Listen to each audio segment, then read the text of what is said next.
بسم الله الرحمن الرحيم. موضوعنا في الهندسة بيتكلم عن العلاقة بين الزوايا المحيطية بس المشتركة في نفس القوس، يعني لازم تكون محصورة في نفس القوس. فاحنا عندنا العلاقة او الملاحظة الاولى بتقول ان في الدايرة الواحدة، لو انا شغال على دايرة واحدة او في دايرتين بس يكونوا متطابقتين قد بعض، الزوايا المحيطية المتساوية في القياس مالها بتحصر بين ضلعيها أقواس متساوية. ولو الزوايا مختلفة وتساوت الزوايا المحيطية مش شرط إنها تتساوى، لازم تكون متطابقة. يعني إيه الكلام دون؟ يعني لو أنا عندي دايرة بالمنظر ده وعندي فيها كذا زاوية محيطية، مش زاوية واحدة ولا اتنين، لا كذا زاوية، بس بشرط كل الزوايا المحيطية مشتركة في نفس القوس اهو. وليكن عندي ألف ب ودي ج، دي 3 زوايا محيطية بس كلهم مشتركين في القوس د ه، يعني زاوية ألف ماسكة القوس د ه. طب ما كده بتساوي نص قياس القوس د ه لأنها محيطية. طب ما هو ب ماسكة نفس القوس يبقى نص قياس القوس د ه. طب ما هو ج نفس القوس نص قياس القوس د ه. يبقى بالتالي نقدر نقول إن زاوية ألف المحيطية قد ب المحيطية قد ج المحيطية. ليه؟ لأنهم مشتركين في نفس القوس ألا وهو القوس د ه. طب ما تيجوا كده نطبق العلاقة دي على بعض أفكار مسائلنا. في الشكل المقابل عندي زاوية ألف ج ب ب40 درجة، وعلى فكرة دي زاوية محيطية. ألف ج ب 40 درجة زاوية محيطية وبتحصر القوس ألف ب. طب ما هو كمان ده الألف قد ده الب، ده معطى مهم قوي قوي قوي المعطيات دي، لأن الرسم بتنطق في حد ذاتها. أنا من غير المعطيات ولا أعرف أحل هندسة من غير رسم، سمك من غير مية. رسمة من غير معطيات ملهاش روح. وكمان مدين ان الالف ج بينصف زاوية د الالف ج، يعني الجزء ده الالف ج قد ج الف ب، عايز هو زاوية الف ب ج كلها. احنا نستفيد باللي هو مديهوني. واضح جدا ان زاوية د دي مالها محيطية، شايفين زاوية د محيطية. طب ما هو كمان زاوية ج محيطية. هل يكونوا متساويين؟ مش دايما، الا اذا كانوا مشتركين في نفس القوس، وفعلا هم مشتركين في نفس القوس. زاوية د بتحصر القوس مقابلة للقوس ألف ب، زاوية ج تحصر القوس او مقابلة للقوس ألف ب. يبقى زاوية د وزاوية ج محيطيتان يحصران القوس ألف ب، بس يبقى قد بعض في القياس لسه قايلين اهو. يبقى زاوية د المحيطية قد زاوية ج المحيطية وكل واحدة منهم ب40 درجة. يا مستر انت رايح تجيب زاوية د، ده مش طالبها، ما هتفيدنا في ايجاد المعطى المطلوب. طب اديني استفدت بال40. طب ما هو كمان قايل لي معطى مهم قوي ان د الالف قد د الب. طب ده يفيدني في ايه؟ ده بما ان د الالف بيساوي د الب، يبقى معنى كده ان المثلث د الف ب متساوي الساقين، عشان ضلعين قد بعض والتالت ما قاليش ولا اثبت انه قدهم. طب ما هو لما يكون المثلث متساوي الساقين بتكون زوايا القاعدة اللي تحت متساوية، فتبقى زاوية د الف ب كلها قد د ب ألف كلها زوايا القاعدة. لو أقدر أحسبهم، ما أنا عارف زاوية ب40 وكمان عارفين إن مجموع زوايا المثلث 180 درجة، فنطرح 40 من 180 واللي يطلع أقسمه على 2 عشان أثبتنا إن هم قد بعض. ف180 ناقص 40 140 على الاتنين تبقى كل واحدة ب70 درجة. ايه ده؟ يعني عايز تقول لي ان الزاوية دي كلها 70 درجة؟ بس في معطى لسه ما استفدناش بيه، ان الالف ج ناقصة في الزاوية 70 دي كلها. يعني كمان ده بما ان الف ج ينصف زاوية د أ ب كلها. الله، يعني معنى كده ان زاوية ج أ ب اقسم السبعين على الاتنين لانها اتنصفت بالتساوي، يبقى تطلع 35 درجة.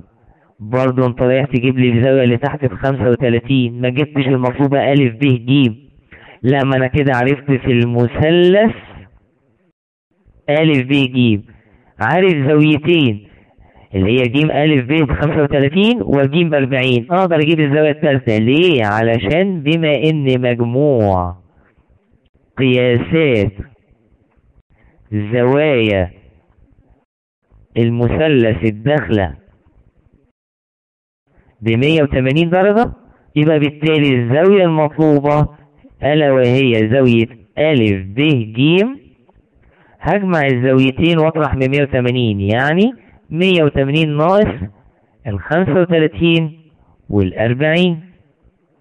طب ما هو 35 درجة و40 درجة 75، يبقى 180 ناقص 75 تطلع 105 درجة. يبقى استفدنا بالزوايا المحيطية المشتركة في نفس القوس. مثال آخر بس هنا بدون أرقام، معطيات إثباتات فقط. فبيقول لي س ص زي ما احنا شايفين وعين لام وتران في دايرة ومتقاطعان في نقطة ألف، بس مديني معطى مهم جدا جدا جدا، إن الألف س زي ما احنا شايفين قد الألف عين، ألف س قد الألف عين. طالب مني أثبت إن الوتر بأكمله س ص قد الوتر بأكمله عين لام. احنا ملناش دعوة باللي هو طالبه، ولا هيفيدني حاجة ان انا امسك على اللي هو طالبه، لكن اللي هو مدهوني المعطى انا عارف ان بما ان ألف س بيساوي ألف عين، يعني معنى كده ان المثلث ألف س عين ده ماله متساوي الساقين. طيب استفدت ايه بقى بمثلث متساوي الساقين؟ ان زوايا القاعدة متساوية، يعني زاوية س قد زاوية عين. صح كده ولا غلط؟ مظبوط. ايه ده؟ بس خلي بالك يا مستر نادر، وهما محيطيتان،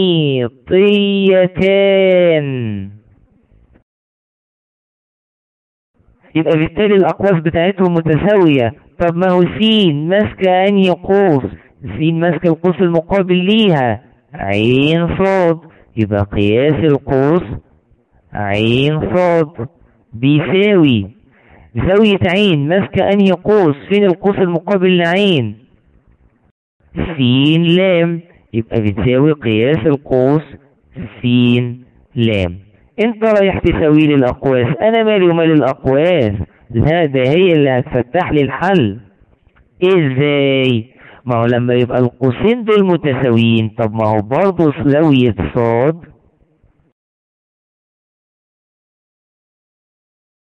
وزاوية لام شايفينهم هما كمان محيطيتان،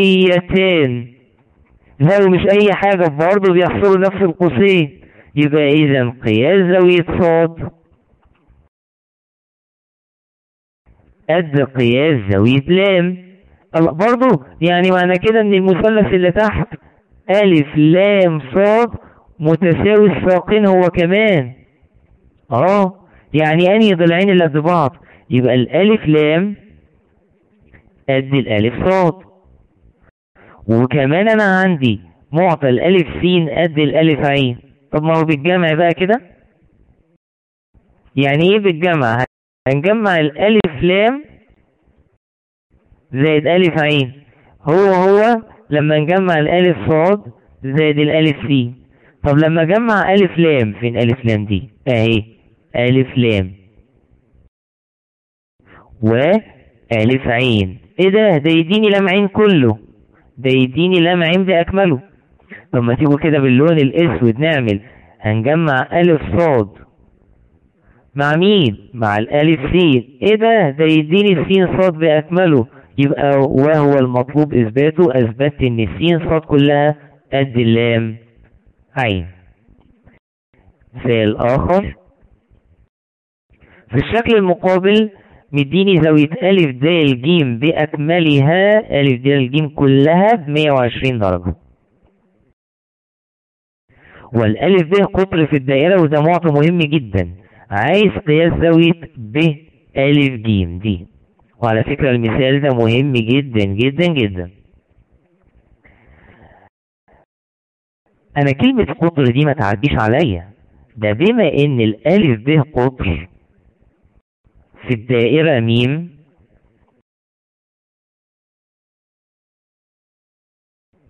يبقى بالتالي في عندي زاوية محيطية قايمة ب90 درجة. فين دي؟ المرسومة على القطر اللي هي زاوية ألف د ب ب90 درجة. ليه ليه ليه ليه؟ لأنها محيطية مرسومة في نصف دايرة على أول القطر وآخره. يعني أنت عايز تقول لي إن الحتة ألف د ب دي لوحديها ب90 درجة؟ أيوة، بس دي الزاوية كلها ألف د ج كلها ب120، حتة منها ب90، ما أقدرش أجيب الجزء المتبقي؟ لا طبعا أقدر. يبقى كده نقدر نجيب قياس زاوية ج د ب. إزاي؟ الزاوية كلها ب120، أطرح منها ال90 اللي جبناها تطلع 30 درجة، وهي محيطية وبتحصل أنهي قوس؟ ال30 درجة دي اللي هي د بتحصل القوس ب ج. في زاوية تانية محيطية في الرسمة بتحصل القوس ب ج. وبما ان زاوية ج ألف ب اللي هو طالبها اصلا دي هي كمان محيطية برضو، وبرضو بتحصل نفس القوس ب ج، بس زاويتان محيطيتان وماسكين نفس القوس، يبقى قياس زاوية ب ألف ج المحيطية اللي عايزها بتساوي قياس زاوية ألف ج د ب المطلوبة، وبتساوي 30 درجة.